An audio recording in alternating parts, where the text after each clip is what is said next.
ओम शं शनिश्चराय नमः। दोस्तों, शनिवार शनिदेव महाराज का दिन है। दोस्तों, आज की हमारी इस वीडियो में हम आप सभी के लिए शनिदेव की पौराणिक कथा और उनसे जुड़े कुछ रहस्य लेकर प्रस्तुत हुए हैं। तो चलिए बिना देर किए सुनते हैं। प्रत्येक इंसान के जीवन में उतार चढ़ाव लगे रहते हैं। इसका मुख्य कारण प्रत्येक व्यक्ति के कर्म होते हैं। मान्यताओं के अनुसार हमारे कर्मों के अनुसार ही सभी ग्रह हमें फल देते हैं। पौराणिक ग्रंथों में शनिदेव को न्यायाधीश के रूप में बताया गया है।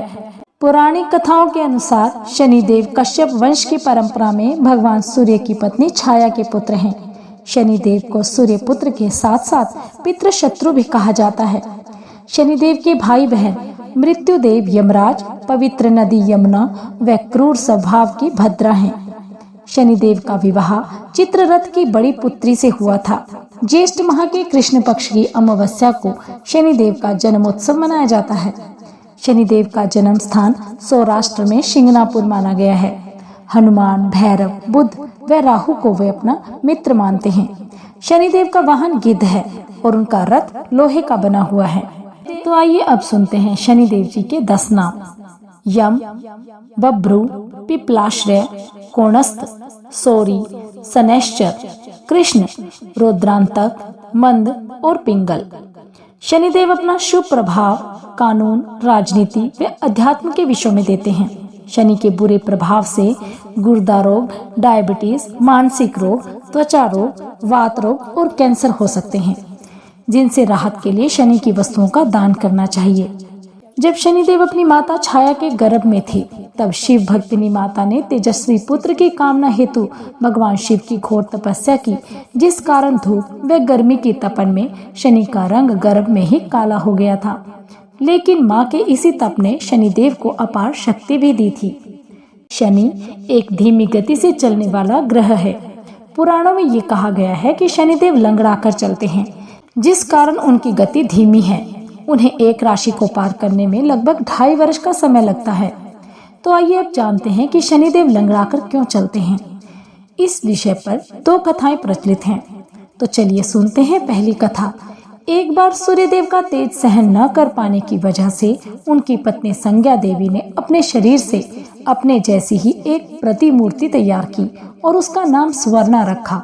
उसे आज्ञा दी कि तुम मेरी अनुपस्थिति में मेरी सारी संतानों की देखरेख करते हुए सूर्यदेव की सेवा करो और पत्नी सुख भोगो। ये आदेश देकर वह अपने पिता के घर चली गई। स्वर्णा ने भी अपने आप को इस तरह ढाला कि सूर्यदेव भी ये रहस्य ना जान सके। इस बीच सूर्यदेव से स्वर्णा को 5 पुत्र और 2 पुत्रियां हुई। स्वर्णा अपने बच्चों पर अधिक और संज्ञा की संतानों पर कम ध्यान देने लगी। एक दिन संज्ञा के पुत्र शनि को तेज भूख लगी तो उसने स्वर्णा से भोजन मांगा। तब स्वर्णा ने कहा कि अभी ठहरो, पहले मैं भगवान को भोग लगा लूं और तुम्हारे छोटे भाई बहनों को खाना खिला दूं, फिर तुम्हें भोजन दूंगी। ये सुनकर शनि को क्रोध आ गया और उसने माता को मारने के लिए अपना पैर उठाया। तो स्वर्णा ने शनि को श्राप दे दिया कि तेरा एक पांव अभी टूट जाए। माता का श्राप सुनकर शनिदेव डर कर अपने पिता के पास गए और सारा किस्सा कह दिया। सूर्यदेव समझ गए कि कोई भी माता अपने बच्चे को इस तरह का श्राप नहीं दे सकती। तब सूर्यदेव ने क्रोध में आकर पूछा कि बताओ तुम कौन हो। सूर्य का तेज देखकर स्वर्णा घबरा गई और सारी सच्चाई बता दी। तब सूर्यदेव ने शनि को समझाया कि स्वर्णा तुम्हारी माता तो नहीं है, परंतु माँ के समान है, इसीलिए उसका श्राप व्यर्थ तो नहीं होगा, परंतु यह उतना कठोर नहीं होगा कि टांग पूरी तरह से अलग हो जाए। हाँ, तुम आजीवन एक पांव से लंगड़ाकर चलते रहोगे। रावण की पत्नी मंदोदरी जब गर्भवती हुई तो रावण ने अपराजय व दीर्घायु पुत्र की कामना से सभी ग्रहों को अपनी इच्छानुसार स्थापित कर लिया। सभी ग्रह भविष्य में होने वाली घटनाओं को लेकर चिंतित थे, लेकिन रावण के भय से वहीं ठहरे रहे। जब रावण पुत्र मेघनाद का जन्म होने वाला था तो उसी समय शनिदेव ने स्थान परिवर्तन कर लिया, जिसके कारण मेघनाद की दीर्घायु अल्पायु में परिवर्तित हो गई। शनि की बदली हुई स्थिति को देखकर रावण अत्यंत क्रोधित हुआ और उसने शनि के पैर में अपनी गदा से प्रहार किया, जिसके कारण शनिदेव लंगड़े हो गए। आनंद रामायण में लिखा है कि जब भगवान राम की सेना ने सागर सेतु बांध लिया था, तब राक्षस उन्हें हानि ना पहुंचा सके, उसके लिए पवन सुत हनुमान को उसकी देखभाल की जिम्मेवारी सौंपी गई।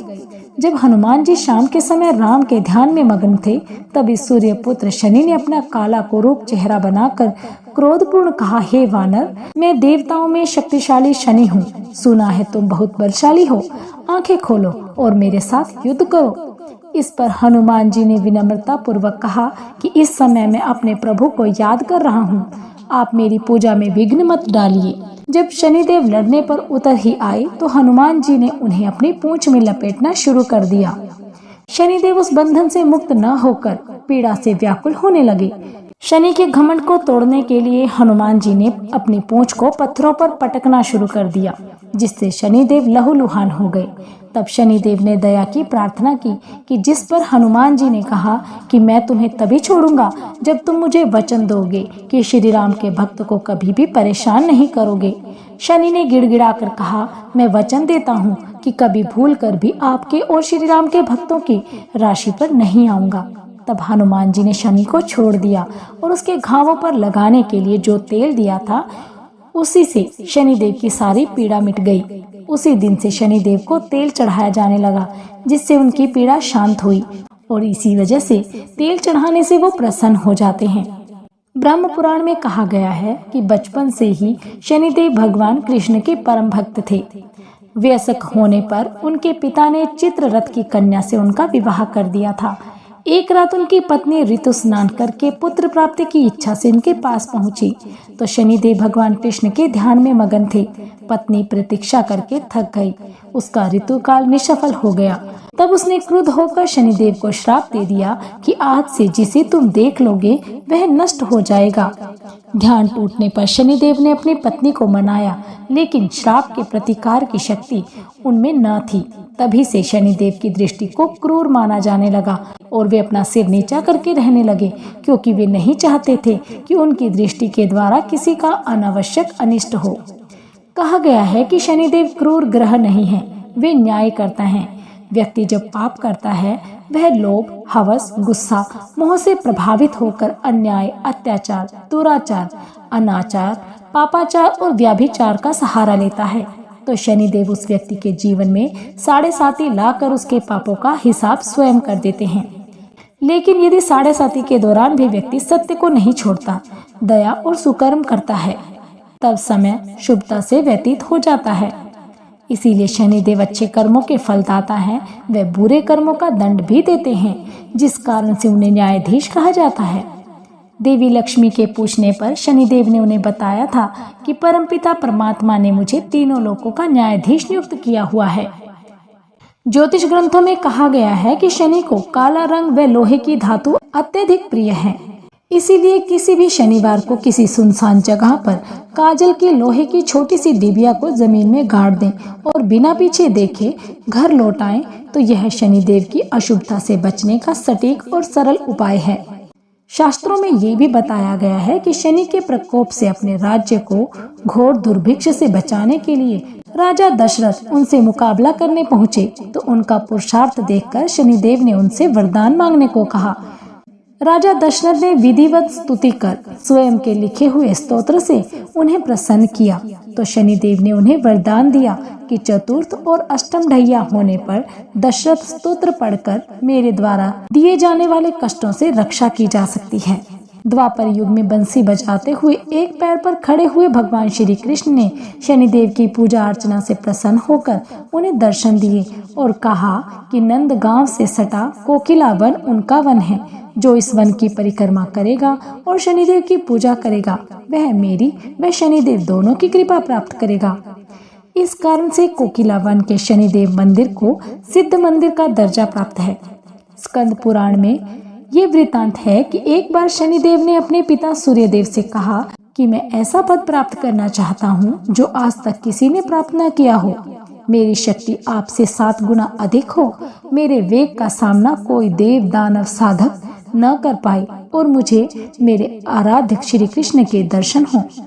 शनिदेव की यह अभिलाषा सुन सूर्यदेव गदगद हुए और उन्होंने कहा, मैं भी यही चाहता हूँ कि मेरा पुत्र मुझसे भी अधिक महान हो। परंतु इसके लिए तुम्हें तप करना पड़ेगा और तप करने के लिए तुम काशी जी चले जाओ। वहाँ भगवान शंकर का घनघोर तप करो और शिवलिंग की स्थापना कर भगवान शंकर से अपने मनवांछित फलों का आशीर्वाद लो। शनिदेव ने अपने पिता की आज्ञा अनुसार वैसा ही किया और तप करने के बाद वर्तमान में भी मौजूद शिवलिंग की स्थापना की। इस प्रकार काशी विश्वनाथ मंदिर के स्थल पर शनिदेव को भगवान शंकर से आशीर्वाद के रूप में सर्वोपरि पद मिला। जीवन के अच्छे समय में भी शनिदेव का गुणगान करो। आपातकाल में शनिदेव के दर्शन व दान करो। पीड़ादायक समय में शनिदेव की पूजा करो। दुखद प्रसंग में भी शनिदेव पर विश्वास रखो। बोलिए शनिदेव महाराज की जय। ओम शं शनिश्चराय नमः।